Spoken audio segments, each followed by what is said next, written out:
Salut tout le monde, bienvenue au Ciné-Club de Rico. Aujourd'hui, je vais vous parler d'un peu toutes sortes d'affaires. C'est un peu un genre de chronique bric-à-brac que je vais faire aujourd'hui. Je vais vous parler un peu des films que j'ai regardés récemment, mais je vais vous parler de plein d'autres petits sujets qui me viennent en tête. Donc on va avoir du fun, installez-vous, prenez un petit drink et installez-vous confortablement mes chers amis, parce qu'on va passer quelques beaux moments ensemble. Je vais vous parler de cinéma.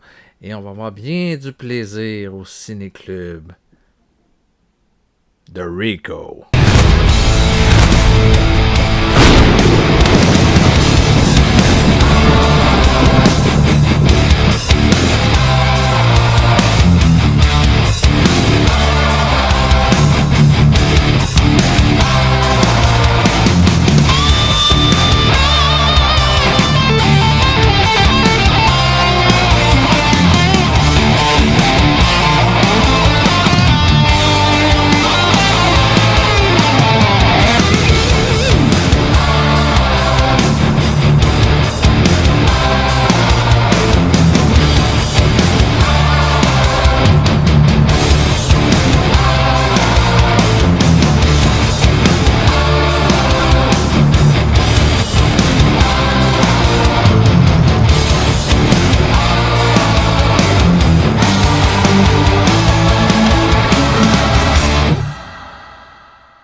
Alors, mes chers amis, j'ai été très occupé dernièrement. J'ai été occupé à faire plein d'affaires. Notamment, je travaille sur le premier numéro d'un magazine qu'on va sortir. On devait le sortir cet été au départ. On avait remis ça au mois de septembre, mais finalement, ça va aller probablement au mois de mars ou avril. On va sortir la première édition d'un fanzine cinéma qu'on a fait.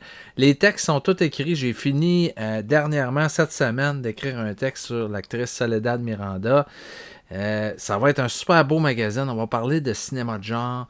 On va parler de beaucoup de films que vous allez adorer. Des films qui sont peut-être des fois méconnus de la part de certains cinéphiles. Mais justement, on va les réhabiliter dans ce magazine-là. On va parler, il va y avoir des articles. Il y a un de mes collaborateurs qui a fait un excellent article sur la série des Invasion of the Body Snatchers. Vous allez voir, ça va être extraordinaire ce magazine-là. Je suis très fier jusqu'à maintenant du travail qu'on a fait, mais c'est beaucoup de travail faire un magazine. Beaucoup plus de travail que ce que je m'imaginais. Donc, tu sais, les objectifs qu'on s'était mis au départ, eh bien, on est obligé de mettre les bouchées doubles. On voit que c'est du travail. Ça va être un magazine d'à peu près 160 pages. Donc, ça va être quelque chose d'assez intéressant en couleur. Ça va être vraiment quelque chose. Donc, je vous promets de vous donner plus de détails prochainement là-dessus, mais on travaille fort, moi et mes collaborateurs, pour livrer la première édition d'un magazine qui va s'appeler Rétrograve, qui va parler du cinéma des années 80, disons, début des années 90 en descendant. On va parler du cinéma d'exploitation, les films des années 70-80. On va parler de beaucoup de sujets dans ce magazine-là, comme je le fais au Ciné-Club de Rico. Là, c'est la sortie en fin de semaine de Gladiator 2 de Ridley Scott. C'est un film que tout le monde attendait.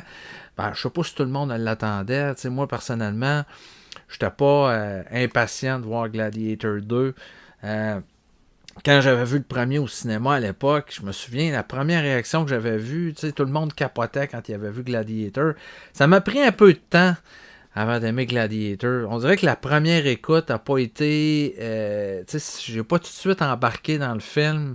Je sais pas si j'étais peut-être pas dans le mood. Je sais qu'à ce moment-là, j'étais fatigué. Je travaillais sur un film, tu sais, sur un projet de film avec mes amis. Donc, on était occupés, on avait l'esprit un peu ailleurs. Donc, peut-être que j'étais pas prêt à me taper ce film-là. Mais je l'ai réécouté à plusieurs reprises avec les années en Blu-ray. Et le film, maintenant, je peux dire que j'aime Gladiator comme un gros film d'action. Un film, tu sais, musclé qui nous en met plein la vue. Même si on sait que la plupart des films qui relatent cette époque historique-là sont pas... tu sais, les gens disent toujours c'est pas... tu sais, c'est pas à côté sur la vérité historique de cette époque-là. Mais c'est assez difficile de... C'est sûr que, oui, il y a des écrits, il y a toutes sortes d'historiens qui pourraient nous parler de cette époque-là, mais il reste que c'est un temps qui est très lointain. Donc, on peut supposer bien des choses qui se sont passées à cette époque-là. Je sais que Ridley Scott a mélangé différents personnages. Inquiétez-vous pas, le personnage de Maximus dans Gladiator, il n'a jamais existé. Hein? C'est une invention pure et dure du réalisateur.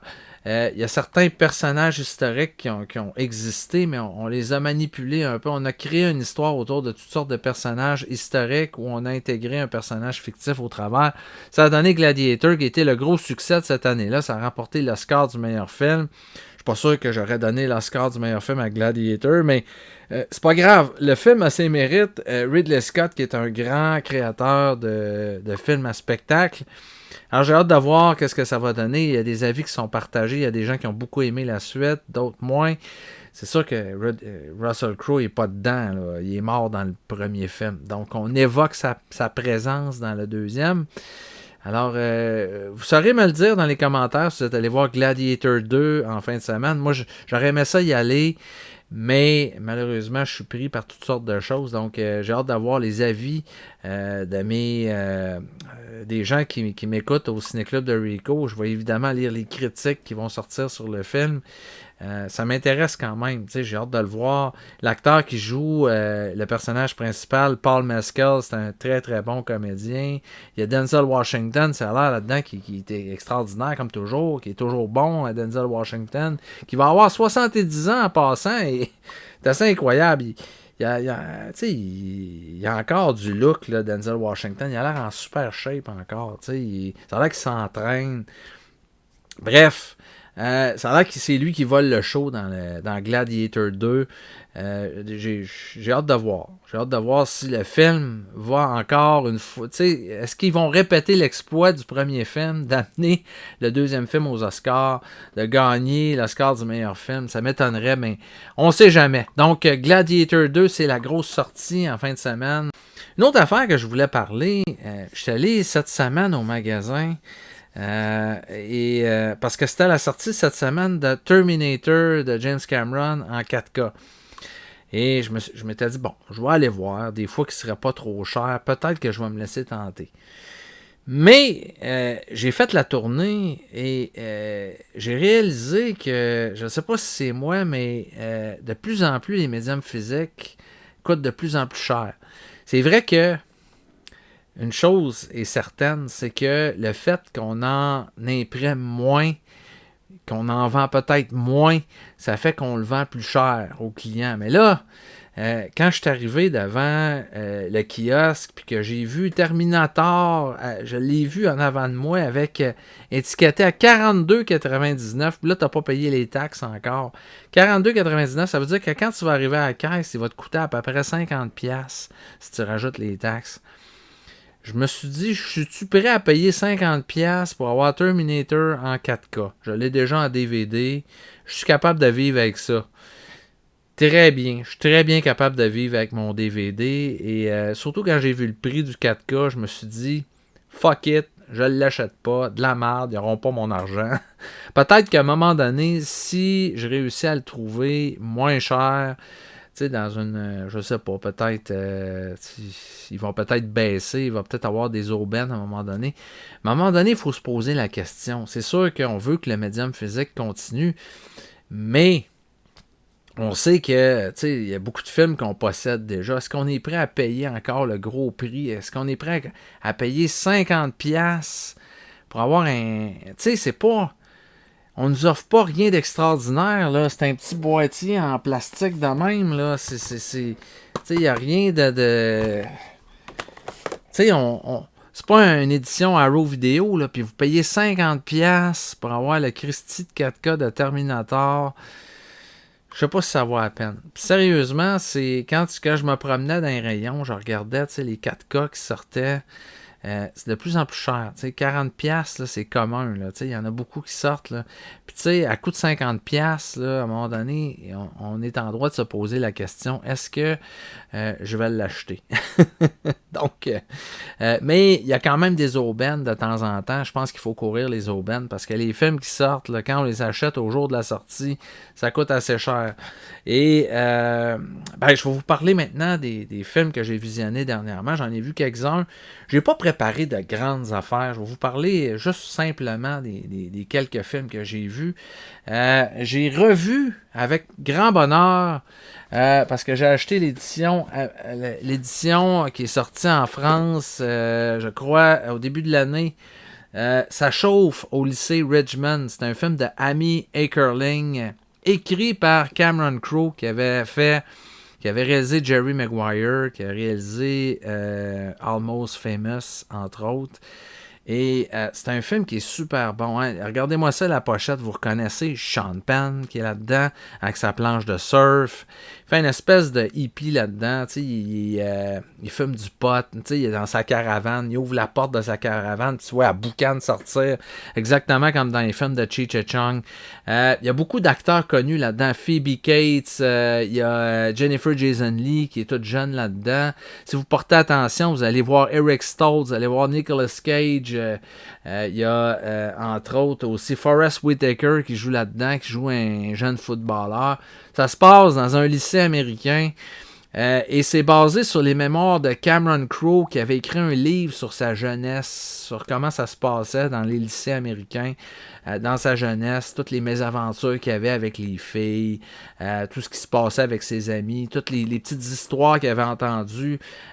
Évidemment, quand on est jeune, ce qui retient l'attention, c'est que tout le monde veut s'envoyer en l'air. Hein? Les gars veulent sortir avec les filles veulent sortir avec les gars, tout le monde se regarde, on fait des parties, c'est des belles années. Moi, je me rappelle de mes années de cégep, des années d'université.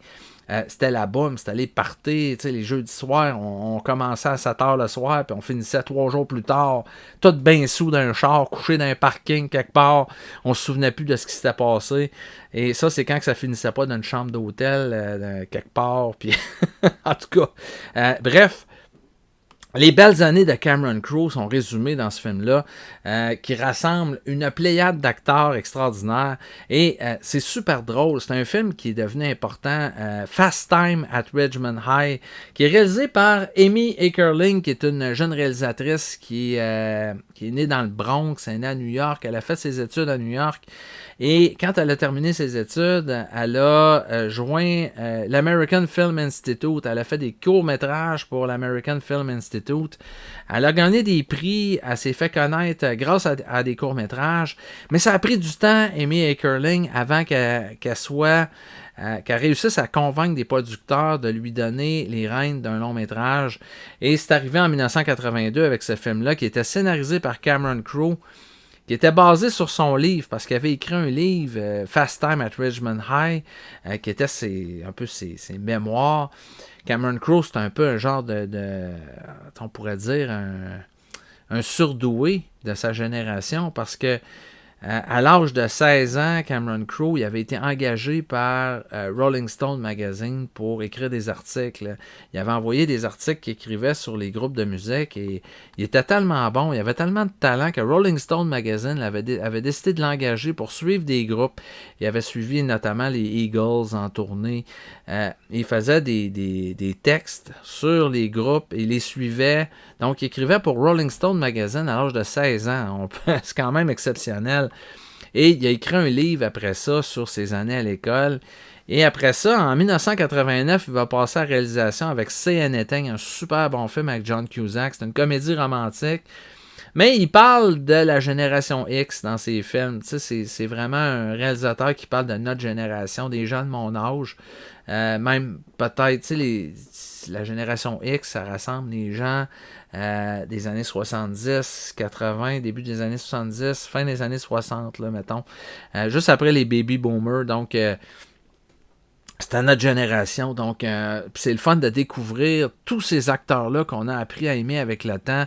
Tu sais, Phoebe Cates qui est extraordinairement belle là-dedans. Il y a Judge Reinhold qui faisait Rosewood dans Beverly Hills Cop, on le retrouve là-dedans. Jennifer Jason Leigh, en tout cas, une pléiade d'acteurs, c'est vraiment super le fun à voir. Et vous allez voir, tu sais, que ça a été l'inspiration d'un paquet de films d'adolescents dans les années 80-90. C'est devenu un peu le blueprint du film d'adolescent. Et Amy Heckerling, après ça, elle va faire d'autres comédies. Elle va faire notamment Johnny Dangerously avec Michael Keaton. Elle va tourner la suite de Bonjour les vacances avec Chevy Chase. Elle a tourné Clueless, un film avec Alicia Silverstone. Donc, elle s'est spécialisée dans la comédie, mais son meilleur film, on peut dire que c'est Fast Time at Ridgemont High, qui bénéficie de l'incroyable scénario, des dialogues de Cameron Crowe, qui a eu une belle carrière. Il a fait Jerry Maguire, il a fait Almost Famous, qui raconte un peu Almost Famous, sa jeunesse dans le temps qu'il écrivait pour Rolling Stone Magazine. Donc, c'est un peu son enfance dont il nous parle, son adolescence. Bref, Cameron Crowe qui a eu un super bon début de carrière, mais depuis ses derniers films, à un moment donné, là, il y a eu une baisse. Ses films ont été moins appréciés par le public, par la critique. Je pense à son dernier film, Aloha, avec Bradley Cooper, qui était pas très bon. En tout cas, il a fait quelques films. Il avait fait un remake du film de Abenabar, le film espagnol, qui a donné Vanilla Sky avec Tom Cruise et Penelope Cruz. Bref, c'était des films un peu moyens. Disons que ça a été un petit peu... il a connu une baisse, Cameron Crowe. Alors, on espère le revoir à un moment donné au sommet de sa forme. Mais si vous voulez voir sa première œuvre en tant que scénariste au cinéma, eh bien, ça chauffe au lycée Richmond, qui est sorti ici. Vous avez plein de bonus sur cette édition-là, qui est sortie chez Elephant, je crois. C'est un film de la Universal. Et il y a quelques années, on a sorti ça, qui était une série disons, on reprenait des boîtiers vidéo de VHS. Vous voyez, c'est comme un clamshell de VHS. Et on l'ouvre, et à l'intérieur, boum! Un Blu-ray. Donc, c'est pas une VHS, c'est beaucoup moins lourd qu'un boîtier de VHS. Mais on pourrait mettre une VHS là-dedans. Ça pourrait contenir une VHS. Ceux qui ont la VHS peuvent très bien mettre la VHS dans le boîtier avec le Blu-ray. Donc, c'est une autre édition de Fast Times at Ridgemont High. C'est un film que j'adore. Vous aurez bien compris pourquoi j'ai 2 éditions de ce film-là.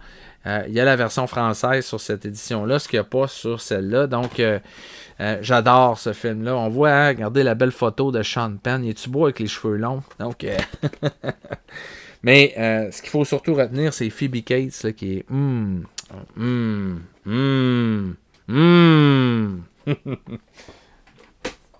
Bon. Hey, je vois ça. Regardez-moi ça. Regardez-moi ça. La nouvelle édition de Mad Movies qui est sortie. Vous savez que Mad Movies, c'est une vieille revue de cinéma, mais ils font des éditions spéciales à tous les 3 mois. Ils sortent un numéro spécial, soit sur une série de films. Ils en ont fait sur Friday the 13. Ils en ont fait sur à peu près toutes les séries de films. Et ils en ont fait aussi sur des réalisateurs. Et ce mois-ci, on a sorti une édition sur Tobe Hooper.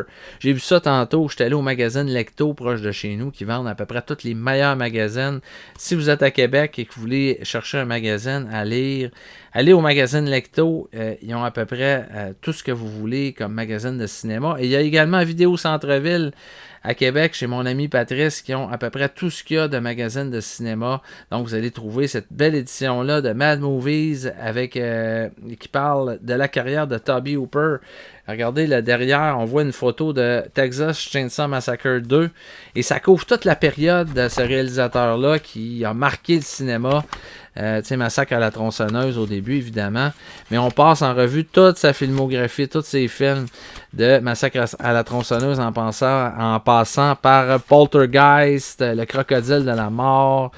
On parle de Life Force. Bref, vous voyez, il y a des photos, il y a... c'est très généreux comme magazine. C'est des super beaux magazines, ça. C'est des éditions de collection. Je sais qu'il existe des versions cartonnées que vous pouvez acheter qui sont comme un peu des livres. Mais voyez-vous, il y a quand même à peu près 130 pages dans cette édition-là. Donc, vraiment super beau. Mad Movie, je vous le recommande, qui est en librairie, qui est dans les kiosques à journaux. Présentement, donc, si vous aimez le cinéma d'horreur, si vous aimez Tobe Hooper, qui est un réalisateur phare de sa génération dans le genre horreur, eh bien, mettez la main là-dessus, ça vaut la peine. J'ai vu 1995 de Riccardo Troggi. C'est un réalisateur que j'aime beaucoup, Riccardo Troggi. C'est un autre réalisateur, un peu comme Cameron Crowe, qui parle de la génération X. C'est probablement le réalisateur québécois qui a le mieux parlé de la génération X à travers ses films. C'est un cinéaste de Québec qui a étudié au Compagnon de quartier, la même école secondaire où je suis allé. Et à travers toute sa carrière de cinéma, eh bien, il a parlé des torts, des travers et bien sûr des beaux côtés de la génération X à travers des films comme Québec-Montréal, qui a été, à mon avis, peut-être un des films québécois les plus importants, disons, des 20 dernières années, disons des 30 dernières années, parce que Québec-Montréal, ça remonte quand même, commence à faire un bout là, qu'il l'a réalisé. En 2002 que c'est sorti Québec-Montréal, ça racontait l'histoire d'une gang des jeunes adultes qui font le trajet entre Québec et Montréal, la fameuse route un peu plate là, où on veut se rendre de Québec à Montréal. Eh bien, dans ce trajet-là, il a inventé toutes sortes d'histoires, des couples là, qui se chicanent. Il va arriver toutes sortes de mésaventures à différents personnages. Il y a 3 gars qui s'y montent ensemble, qui sont des amis, qui vont chicaner à un moment donné à cause d'une histoire de baise qu'il y a eu quelques jours avant. Bref, il parle de monde, tu sais, disons, les personnages des films de Riccardo Troggi, on comprend de quoi ils parlent parce qu'ils ont les mêmes préoccupations que nous autres. Ça parle de cul, ça parle de sexe, ça parle des problèmes de la vie. C'est des gens qui ont des problèmes d'argent, qui ont des problèmes qui ont des problèmes dans leur vie de famille. Alors, Riccardo Troggi, il tire un peu partout. Il critique un peu la société québécoise en même temps. Il la critique, mais avec un côté très humoristique. C'est pas tant une critique qu'il y a comme un genre de regard sur ce qui se passe aujourd'hui, les relations entre les gens, comment ça se passe. Quand on regarde un film comme Horloge biologique, on se reconnaît, nous autres les Québécois. C'est un peu comme s'ils mettaient la caméra dans la chambre, dans la... Comment on pourrait dire ça? C'est comme s'il épiait les relations entre les hommes de notre génération. Comment ils se comportent, c'est quoi leur pensée, c'est quoi leur crainte, comment ils se comportent dans les relations, le genre de conversation qu'ils ont quand ils sont assis dans un bar en train de parler de femmes, en train de parler de leur vie, de leurs préoccupations. Bref, Riccardo Troggi a vraiment mis le doigt dans le mille. Il est capable vraiment d'écrire des films qui sont extraordinaires à propos des problèmes de notre génération. Et il a fait aussi cette série de films-là qui parle littéralement de sa vie. Hein? Il nous raconte sa vie. Et il n'y a pas beaucoup de réalisateurs qui ont fait ça. Il faut le dire. Il a eu une bonne idée parce que Riccardo Troggi, il a eu une vie assez extraordinaire.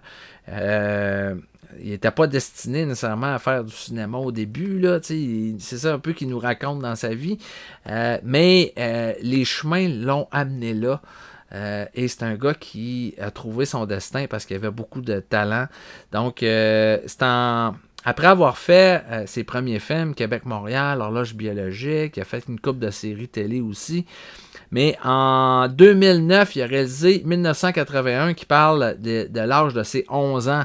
Quand il avait 11 ans, qui était un petit cul, qui tripait sur le catalogue Canadian Tire, qui allait à l'école, qui se faisait écœurer par ses amis. Il essayait de vendre des Playboy à ses amis pour gagner des faveurs.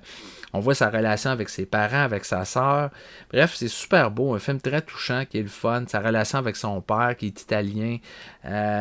Donc, on voit sa jeunesse dans le premier film. Dans le deuxième film qui est sorti en 2014, qui s'appelle 1987, là, il nous parle de son adolescence. Quand il était au secondaire, tous les mauvais coups qu'il faisait, un petit peu son petit côté bum qui est ressorti à l'adolescence. En 2018, il nous sort 1991 sur son voyage en Italie, qui est super beau. C'est un beau film où il part justement en Italie, il est amoureux, il va aller rejoindre sa blonde et il va y arriver, comme toujours, toutes sortes de mésaventures. Il a le don de se mettre les pieds dans les plats, Riccardo. Et on pensait que c'était fini, on pensait que c'était une trilogie. Eh bien non, il est revenu avec 1995. Et moi, je souhaitais qu'il fasse ce film-là parce que quand on connaît où s'en va la vie de Riccardo Trogi, on sait qu'il va finir dans le cinéma et on avait envie qu'il nous raconte les débuts de sa carrière au cinéma. Et ça a commencé en 94-95 quand il a participé à l'émission qui passait à Radio-Canada, la course Destination Monde. C'était tous des jeunes qui avait fait des courts-métrages, qui s'était qualifié pour faire partie de ça. Et Riccardo Trogi avait participé à ce concours-là. Il avait fini premier. Et il était parti faire la course Destination Monde. Il fallait qu'il aille dans plusieurs pays, faire des reportages. Et là, ben, on les notait sur les reportages qu'il faisait. Et il a lancé un peu sa carrière comme ça. Après ça, il a financé lui-même des courts-métrages. Il y en a plusieurs qui ont remporté des prix. Et ça va le mener en 2000, au début des années 2000, à réaliser son premier long-métrage Québec-Montréal. Donc, un réalisateur extraordinaire. En 1995, j'ai aimé ça autant que les autres. C'est super, super bon. Plein de belles anecdotes. Les dialogues sont savoureux. Il y a peut-être un petit passage à vide dans le milieu du film, mais c'est rien du tout. On s'amuse beaucoup dans le film. Il est super sympathique. Là. Le comédien qui joue Ricardo, Jean-Carl Boucher, il est vraiment bon là-dedans. Tout le casting est super bon. Riccardo Trogi, il sait vraiment mettre une bonne dynamique dans sa réalisation. C'est bien rythmé, on s'ennuie pas. C'est plaisant autour d'un film à l'autre de retrouver les mêmes comédiens qui reviennent après plusieurs années reprendre leur rôle. On a l'impression de les voir, on les voit vieillir à l'écran. C'est un peu comme une espèce de... C'est un beau concept, dans le fond, qu'il nous offre Riccardo Trogi. J'espère qu'il va continuer. C'est le fun de voir les comédiens vieillir, de voir un peu leur maturité, la façon dont ils pensent, la façon dont ils évoluent à l'écran d'un film à l'autre. On n'a pas vu ça souvent au cinéma. Donc, il y a François Truffaut qui avait fait le film... avec Antoine Doinel, les 400 coups. Après ça, il avait fait d'autres films avec le même personnage. De temps en temps, il rappelait Jean-Pierre Léaud pour revenir jouer Antoine Doinel dans un autre film. Donc, on l'a vu aussi jouer un personnage qui évoluait avec le temps. Donc, 1995, j'ai bien aimé ça. Je donne un beau 4 étoiles sur 5. Bravo, Riccardo Trogi, et donne-nous-en d'autres, des films comme ça. J'ai bien aimé ça. Et je vous le recommande si vous voulez passer une belle soirée avec votre copine, avec votre famille. Eh bien, c'est un beau film à voir. J'ai vu, enfin, je n'ai parlé brièvement l'autre jour, mais Deadpool et Wolverine. Vous savez que je suis pas le plus grand fan des films de Marvel. Je suis pas un mordu des films de Marvel. Loin de là. Je peux dire à quelque part que les films de Marvel, je dis pas qu'il n'y en a pas eu des bons, il y en a eu des très bons. J'ai beaucoup aimé le premier Iron Man, j'en ai aimé quelques-uns. Mais tu sais, on a l'impression à un moment donné que ces films-là se suivent et se ressemblent. On a l'impression une fois qu'on en a vu 2-3, qu'on les a tous vus. Puis c'est un peu ça, parce que sont interchangeables, ces personnages-là. D'un film à l'autre, quand on les voit avec leurs costumes, c'est rien que les costumes qui changent. Parce que le setup, dans le fond, c'est la même affaire. C'est des héros en collant qui se battent contre des gros méchants. C'est filmé, c'est tout fait en CGI. Bref, j'ai l'impression qu'il manque un peu de cœur dans la réalisation de ces films-là. Mais au travers de tout ça, il y en a quand même quelques-uns qui sortent du lot, et la série des Deadpool fait partie des films qui sortent un peu du lot, parce que Deadpool, c'est un personnage particulier. Ceux qui ont déjà lu les bandes dessinées de Deadpool, moi j'ai été introduit à ça par un ami qui les avait chez eux, les BD. Il m'en a amené quelques-unes, je les ai lus et j'ai adoré ça. J'ai trouvé ça vraiment super bon. Deadpool, c'est un personnage dans les bandes dessinées qui est pleinement conscient qu'il est un personnage de bande dessinée, et il parle avec le lecteur, il s'adresse directement au lecteur. Et il va nous raconter un peu ce qu'il va faire dans la BD. Il va nous parler de ses états d'âme. Parce que Deadpool, il y a des petites voix qui parlent dans sa tête. Des fois, 2-3 petites voix qui parlent en même temps. Il est complètement cinglé. Il est complètement fou. mais il est conscient qu'il est un personnage de bande dessinée, donc lui, ça le fait rien de tuer. Tu sais, ils ont même fait à un moment donné Deadpool Kill de Marvel Universe, ils en ont fait 2 puis 3, où Deadpool passe la gratte, puis il tue tous les héros de Marvel. Parce qu'il sait très bien que ça n'a pas d'importance. Tu sais, on lui dit dans la bande dessinée, pourquoi tu fais ça, Deadpool? Il dit, ça n'a aucune importance parce que après ça, dans la prochaine BD, ils vont tous revenir. Tu sais. Et c'est quasiment un peu le concept qu'on a aujourd'hui avec le Christine Multiverse, où il n'y a plus un personnage qui meurt vraiment. Tu sais, on a un personnage qui meurt, puis là, on va te le ramener dans le film d'après en t'expliquant que dans le fond, on est allé dans l'autre univers où il y a un autre personnage pareil comme l'autre qui est mort, mais là, on le ramène, il n'est pas vraiment mort. Donc, tu sais, c'est un... Depuis quelques années, le multiverse est devenu un peu le terrain de jeu des films de Marvel. Tu sais, le Doctor Strange, le Spider-Man qui s'en va et qui rencontre les autres Spider-Man qui luttent contre tous les vilains de Spider-Man. Alors, ça fait des gros films de geek où on mélange un peu toutes sortes d'affaires. Et Deadpool et Wolverine, c'est l'aboutissement un peu de tout ça. On joue encore dans le terrain du multiverse là-dedans. Alors, on retrouve Deadpool. Moi, j'ai beaucoup aimé les 2 premiers Deadpool. J'ai trouvé que c'était très fidèle à la BD. Cette fois-ci, j'ai aimé ça encore, mais un peu moins que les 2 premiers films, parce que justement, je ne suis pas un mordu de Marvel comme beaucoup de gens qui connaissent toutes les références, qui connaissent qui ont lu toutes les BD de Marvel, qui ont vu tous les films. Moi, des fois, je suis un peu perdu parce que j'ai pas vu tous les films, il y a des affaires que je comprends pas. Il y a des apparitions de certains personnages que j'ai pas saisi là-dedans. Mais bref, Deadpool doit aller dans il apprend que son univers, disons que sa dimension où lui habite, là, son carré dans l'univers où il habite, va être détruit parce que Wolverine, qui était supposément le héros qui tenait cet univers-là ensemble, est décédé et on voit plus l'importance de garder cet univers-là en place. Donc, on va le détruire. Et lui, il va décider de sauver son univers parce que tout son petit monde reste là. Deadpool, c'est un héros qui est un petit peu plus égoïste, donc il veut garder son univers autour de lui. Il veut pas voir partir sa gang. Donc, il décide qu'il prend les choses en main et il va décider de se trouver un Wolverine pour aller le ramener dans sa dimension pour rétablir l'équilibre. Mais ça se passera pas exactement comme ça. Et il va se retrouver enfermé dans une espèce de dimension qui ressemble à Mad Max, avec tous des anciens super-héros qui sont coincés là-bas, dont Elektra, qu'on a vu dans Daredevil.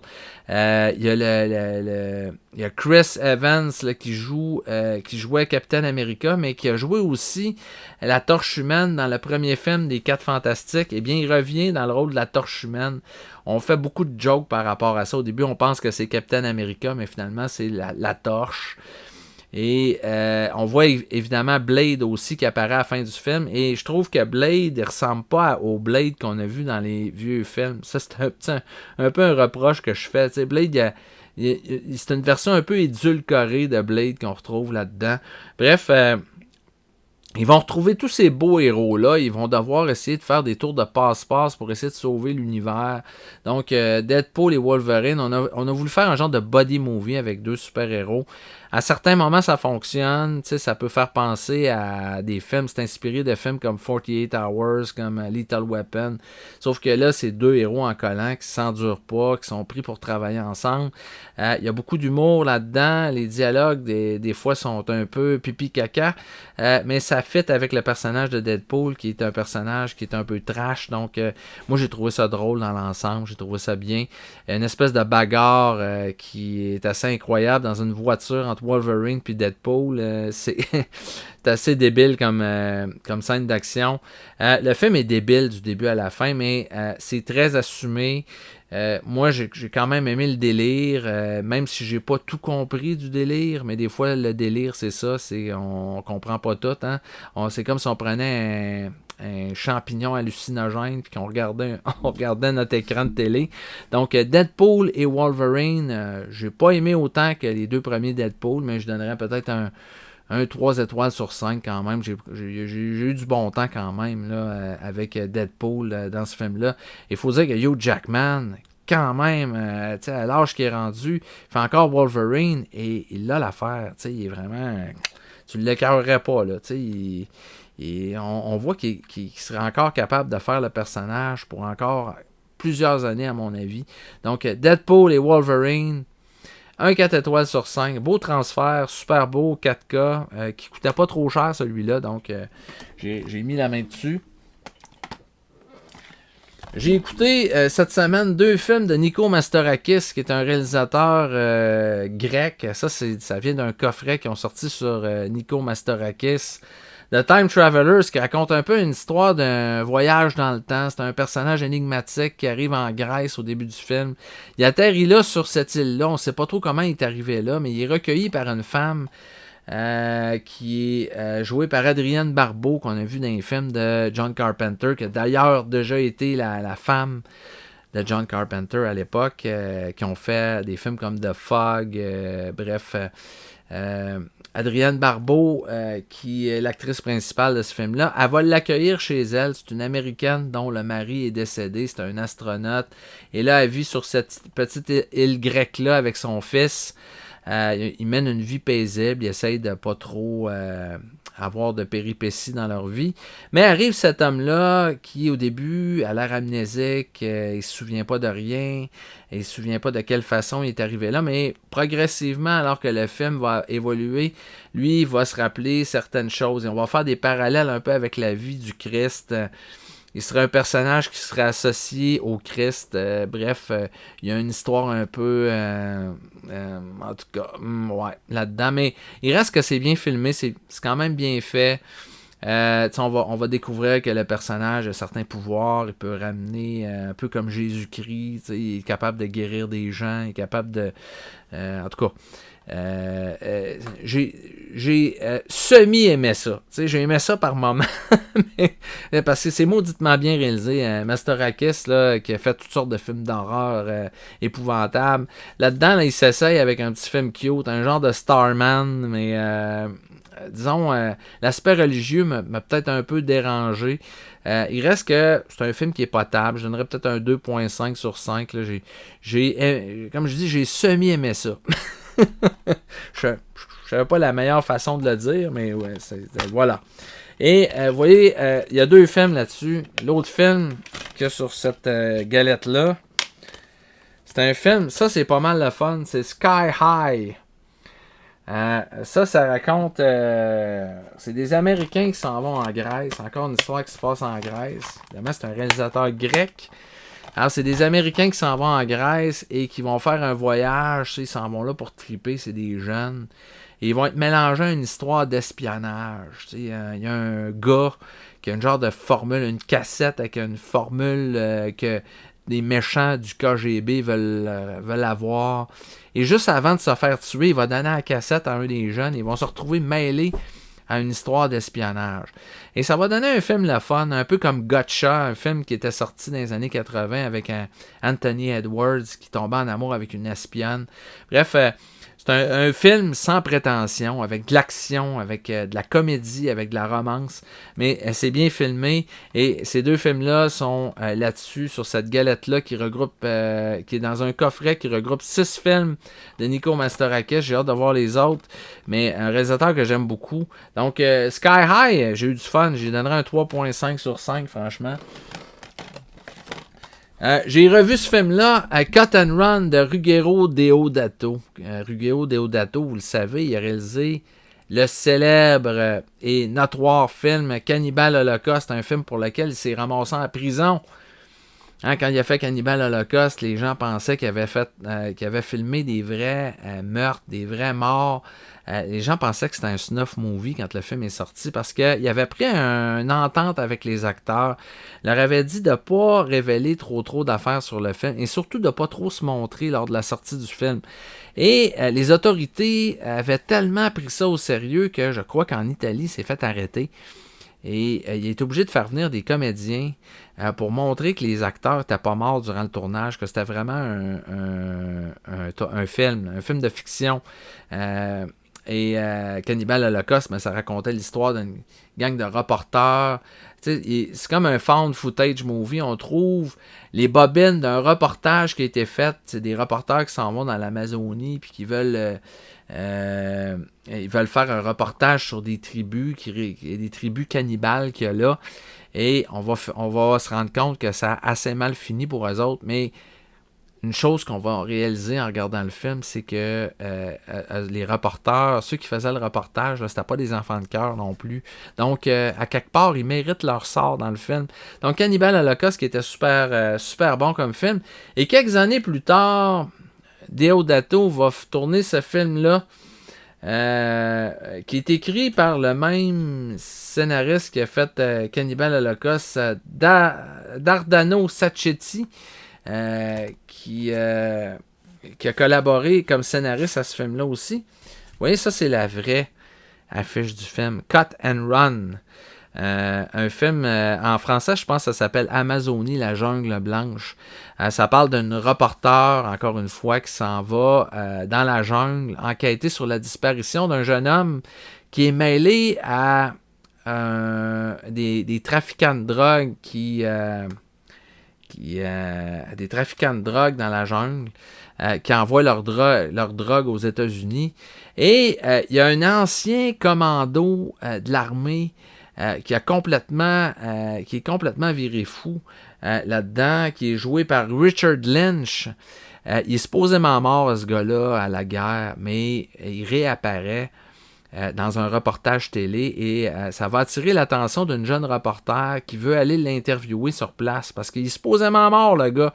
Mais finalement, il est à la tête d'un espèce de groupe de mercenaires qui veulent en finir avec les trafiquants de drogue, qui veulent un peu purifier la race humaine. Donc, on voit ici Michael Berryman avec sa machette là, qui joue un espèce de tueur qui est au service de ce gars-là, qui est là pour trucider tous les trafiquants de drogue, lui et une tribu de cannibales de l'Amazon. Donc, ça donne un film assez spécial, un film d'exploitation qui est le fun à voir, une histoire qui a absolument aucun bon sens, qui a aucun, ça a aucun, faut pas réfléchir plus que 30 secondes pour s'imaginer que cette histoire-là n'a pas de bon sens, mais c'est le fun, ça a l'ADN d'un film trash un peu des années 80. Ce qui est le fun sur cette édition-là, c'est qu'on a mis, c'est une édition qui est sortie chez Code Red, et on a mis, le film était principalement connu pour la version censurée, mais là on a mis la version non censurée également. Il y a les deux, censurés et non censurés sur cette... je crois que la version non censurée dure 5 minutes de plus, et je peux vous dire, mes amis, qu'il y a des scènes assez dégueulasses. Il y a un gars qui se fait écarteler, tu vois les jambes, toute la corps qui déchire en deux, donc il y a des affaires qui sont assez hot là-dedans. Mais ça s'écoute bien. C'est un bon petit film d'exploitation, Cut and Run. Je donnerais peut-être un 3 étoiles sur 5. Là, c'est le fun. Petite édition où il y a beaucoup de bonus. Il y a des entrevues avec Deodato, avec certains comédiens qui ont joué dans le film. Les acteurs sont pas tous bons, là, mais dans l'ensemble, ça donne un film qui est pas mal le fun. J'ai-tu écouté d'autres choses?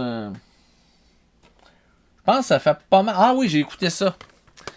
Un petit film d'horreur qui date de 1987. Slaughterhouse, l'abattoir. Petit film d'exploitation qui est le fun. Vous voyez le gros bonhomme qui est sur le dessus. Il est supposé quasiment mesurer 7 pieds dans le film. Mais ça a l'air que le comédien il était pas si grand que ça. Donc on le mettait quasiment sur des... On le mettait sur des caisses pour qu'il ait l'air plus grand quand il était à côté des autres comédiens. Mais ça fonctionne bien. C'est des bonnes vieilles techniques de cinéma. Ça raconte l'histoire d'un vieux bonhomme qui a un abattoir qui est miteux. Là, c'est à l'abandon quasiment. Là. Et les autorités du coin, étant donné qu'il n'est plus à l'ordre du jour, ben ils veulent le racheter, parce qu'il y a un autre abattoir dans le coin. On veut racheter son terrain, on veut racheter sa business pour moderniser les équipements, pour, créer un environnement technologique un peu plus favorable. Donc, mais lui, il tient mordicus à garder son abattoir tel qu'il était. Et il y a un fils qui est le beau garçon qu'on voit sur la pochette. Et il y a plein de jeunes gens qui vont faire la fête dans ce coin-là et qui vont décider à un moment donné d'aller dans le coin de l'abattoir et ils vont tomber sur ce beau monsieur-là qui va leur faire la peau. Donc, vous comprenez que c'est inspiré un peu, on reprend un peu des thématiques de Texas Chainsaw Massacre. Est-ce que c'est aussi bon? Non. Ça, je peux vous le dire, c'est pas aussi bon que Texas Chainsaw Massacre. C'est un sous-Texas Chainsaw Massacre, mais quand même. Il y a des... c'est sincère, c'est une petite production, pas à gros budget, mais quand même intéressant. Il y a des bons moments. C'est un slasher. Ceux qui aiment les slashers, vous ne serez pas déçus. Là. C'est pas un grand slasher, mais on s'amuse quand même assez bien. Je donnerais un 3 étoiles sur 5 à Slaughterhouse si vous ne l'avez jamais vu. Ça peut être le fun, c'est un genre de film qui meuble bien une fin de soirée, si on n'a rien à foutre puis qu'on veut quelque chose qui va nous garder réveillés pour 2 heures de plus, eh bien Slaughterhouse, c'est un bon choix. Donc, ça fait le tour un peu. Ça a été ma semaine un peu de cinéma. J'aurais aimé ça, comme je vous dis, aller voir Gladiator 2. Peut-être que vous allez avoir l'occasion de le faire en fin de semaine. Vous saurez m'en reparler. Surveillez la sortie du magazine prochainement. Et je vous dirais au Ciné-Club de Rico, il y a plein de belles choses qui s'en viennent. J'en ai parlé il n'y a pas longtemps. Ceux qui n'ont pas écouté encore le Théâtre Infernal de Rico, vous irez voir la vidéo. Je présente le Théâtre Infernal de Rico, je présente un long métrage, un film trash. Pour la première édition, j'avais présenté un film d'action. Je vais prendre une petite gorgée de Gatorade. Donc, j'avais présenté un film d'action qui s'intitulait Phantom Soldiers, qui est un film d'action complètement délirant, super le fun. Et je m'amuse on écoute le film et ensuite je reviens sur le film avec des extraits puis on s'amuse un peu. Donc c'est super le fun. Et là j'ai choisi, mes chers amis, un film assez débile, complètement fou. Et cette fois-ci c'est un film qui va être en version française. Donc surveillez ça. Un film qui tu sais, j'ai essayé de vous trouver un film d'une débilité profonde, mais qui va vous amuser comme c'est pas possible. Donc, ça s'en vient et j'ai un nouveau musée VHS de Rico qui s'en vient dans les prochains jours. Je vais parler évidemment dans quelques jours des sorties de films. Et il y en a qui ont peut-être réalisé dans les derniers jours que j'ai publié beaucoup de vidéos sur ma collection de films. Ben, c'est un genre de demande spéciale. Il y a des gens qui m'ont parlé de ça, qui m'ont dit on aimerait ça voir toute ta collection. J'avais fait une vidéo à un moment donné où je parlais de mes habitudes de collectionneur, d'un peu de ma collection, de ma salle avec tous mes films. Et là, il y a des gens qui me sont revenus avec ça et ont dit non, on voudrait voir tous les films que tu as dans ta collection, un par un. Et je pouvais pas faire ça d'une shot, hein, évidemment que ça aurait pris 2 semaines, là, non-stop faire ça. Donc, tranquillement, pas vite, je publie tranquillement de temps en temps une vidéo où je montre quelques films de ma collection, mais je peux vous dire que ça va prendre du temps avant qu'on arrive au bout de tout ça. Mais si vous voulez suivre ça, si vous voulez avoir toutes les updates sur ce qui s'en vient au Ciné-Club de Rico, mais la meilleure façon pour vous, c'est de vous abonner. Cliquez sur le bouton « Je m'abonne au Ciné-Club de Rico » et je vais probablement faire un concours parce que là j'approche les 800 abonnés. Mon but c'est à la fin de ma 2e année d'avoir au moins 1000 abonnés. Hein, tu sais, je suis pas trop difficile. J'ai pas autant de monde que beaucoup de chaînes sur le cinéma, mais je suis content des gens que j'ai, du retour que j'ai, les abonnés à ma chaîne. Honnêtement, là, je me sens privilégié. Je suis vraiment content. Tu sais, quand même que, tu sais, quand tu dis quand même que tu auras 5 personnes qui t'écoutent puis qui trouvent ça le fun ce que tu fais, ben ça vaut la peine de le faire pour ces 5 personnes-là. Et je suis vraiment content quand j'ai des retours, quand je vois qu'il y a des gens, tu sais, s'il y a 5 personnes qui sont contentes, si j'ai fait plaisir à 5 personnes en faisant ça, ou même à une, ça fait ma journée. Donc, je suis vraiment content. Donc, faites attention à vous, mes amis. Abonnez-vous à la chaîne si ce n'est pas déjà fait. Et surveillez les updates du Ciné-Club de Rico parce qu'il y a beaucoup de belles choses qui s'en viennent. Alors, sur ça, ben, je vous dis à la prochaine. Passez une belle fin de semaine. Et on se reparle dans quelques jours de plein d'autres beaux sujets sur le cinéma. Salut tout le monde! I get so lost sometimes. Days pass and this emptiness fills my heart. When I want to run away, I drive off in my car.